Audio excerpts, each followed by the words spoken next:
All right, so I talked about this Bluetti coming in, which it is. It's coming in different pieces. I've got the solar panels over here, which I'll show you guys here. If you've seen enough videos on the Bluettis, you've seen those solar panels. But FedEx driver shows up with it. And I was thinking it's, from China. It's got to be something from Amazon. So I've forgotten some of the stuff that I've ordered from Amazon. All these little small stuff that I've ordered. But it was the charge enhancing brick that came in because they were on back order. It came straight to me. So the charge enhancing brick is a little bigger than I thought it was, man.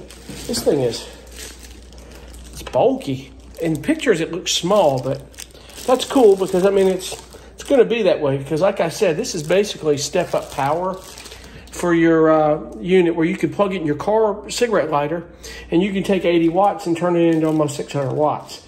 Now, as I said the other day,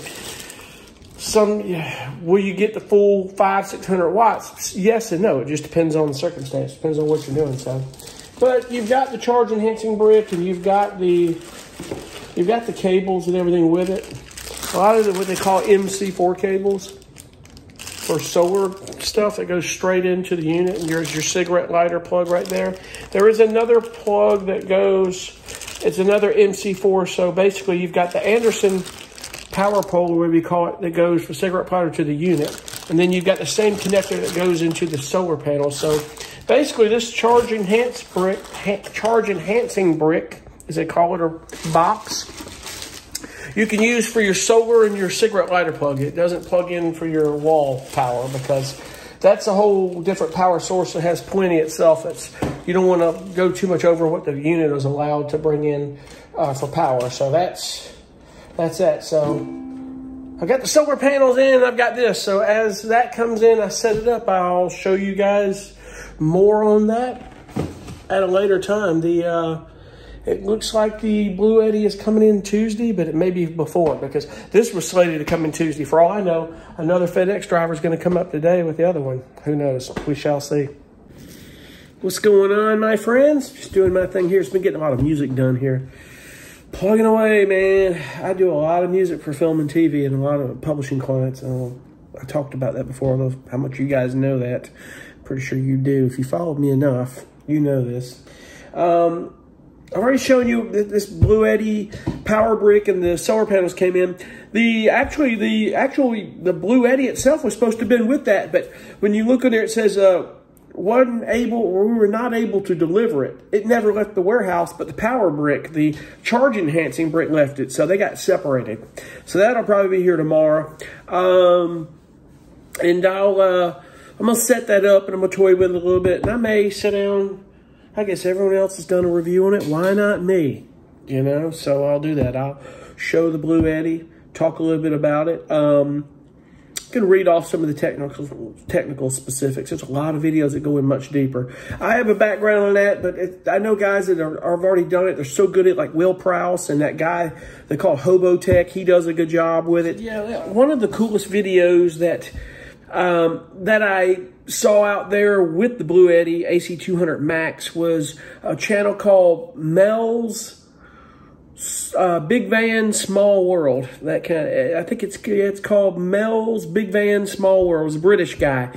He switched his whole power system in the van to an AC200 Max. He got the enhancing brick and expansion batteries, and it runs everything seamlessly. And 2,000 watt inverter was perfect for him. So the only difference is really trying to find out if that cruising comfort air conditioning unit will run on it. I'm positive it will because it has a 30 amp dedicated 12 volt out, which I think is more than enough for that. And that thing is amazing. It was like 180, 190 amp hours in it, and you can get expansion batteries. You know, they've got one that runs up about 426 amp hours of battery, which if I built a van and had that cruising comfort AC system, I would have an expansion battery, have to. But you can get up to, I think it says 900 watts of solar, but if you use the charge enhancing brick, it can run you up to 905, so 1,400 watts of solar. You can put panels on the roof or whatever you want to do, you know. There's a lot of cool options on that stuff, so I'll break it down, you know. The best way I know. It's not going to be like a big, you know, technical breakdown like Will Prowse would do. Will Prowse, you want to follow somebody, you want to learn about solar, learn how to set up a solar system, or, you know, understand some things. Will Prowse is good with that. I mean, you know, I've got a background in electronics engineering technology. It's my degree. I've got a huge background in working on like computers and working on these computers. And years ago, I, at a component level, would take parts off the circuit board and replace it at a component level. You don't see that anymore because it's all multi-level surface mount. It's all board changing and it's recycled. And, you know, the cost of it back then was way more expensive. So we had to do that, you know, and it was repairing the board. But I did telecommunications on the component level and various other levels, copier systems, network systems, audio. So even with solar, I had to go on YouTube and look up. Just because you understand electronics doesn't mean you understand solar itself. It's like there's a specialty, but you have to understand what you're doing and